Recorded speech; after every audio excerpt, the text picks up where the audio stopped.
یہودی تھا، اس کی بیوی ہے جس کا نام تھا زینب، اس نے آپ صلی اللہ علیہ وسلم کی اور مسلمانوں کی دعوت کی۔ نبی کریم صلی اللہ علیہ وسلم جب دعوت کے لیے تشریف لے جاتے ہیں، آپ صلی اللہ علیہ وسلم نے جب کھانا شروع کیا، اللہ کے حکم سے آپ صلی اللہ علیہ وسلم کو ایک لقمہ کھانے کے بعد خبر دے دی گئی اس کھانے میں زہر ہے۔ آپ صلی اللہ علیہ وسلم نے ایک ہی لقمہ کھا کر اپنا ہاتھ کھینچ لیا۔ آپ کے ایک صحابی بشر بن برا رضی اللہ تعالیٰ عنہ، انہوں نے سیر ہو کر یہ کھانا کھایا۔ یہ آپ صلی اللہ علیہ وسلم کے ساتھ اس کھانے میں شریک تھے۔ یہ کھانا کھانے کے بعد حضرت بشر بن برا رضی اللہ تعالیٰ عنہ شہید ہو جاتے ہیں۔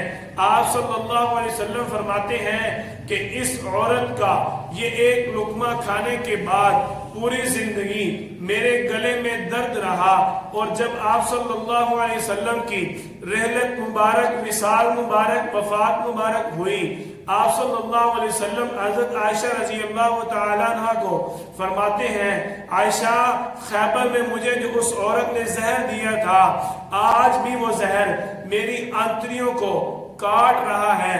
یعنی آپ صلی اللہ علیہ وسلم کو اللہ تعالیٰ نے منصب شہادت عطا فرمایا۔ آپ صلی اللہ علیہ وسلم کو ان بدبختوں نے زہر دیا، اور زہر دینے کے بعد جب تصدیق ہو گئی، بات کھل کر سامنے آئی، آپ صلی اللہ علیہ وسلم نے پوچھا، ان ظالموں نے اپنے جرم کا اقرار کر لیا اور کہا ہم نے اس نیت سے زہر دیا تھا کہ اگر یہ پیغمبر ہوگا اس کو پتہ چل جائے گا کہ کھانے میں زہر ہے، اگر اس کو پتہ نہیں چلے گا تو ہم اس پر ایمان نہیں لائیں گے، اس کو چھوڑ دیں گے۔ آپ صلی اللہ علیہ وسلم نے ایک مرتبہ پھر رحمت للعالمین ہونے کا ثبوت دیا۔ آپ صلی اللہ علیہ وسلم نے اپنی محبت، الفت اور شفقت دکھائی کہ ان لوگوں کو معاف کر دیا۔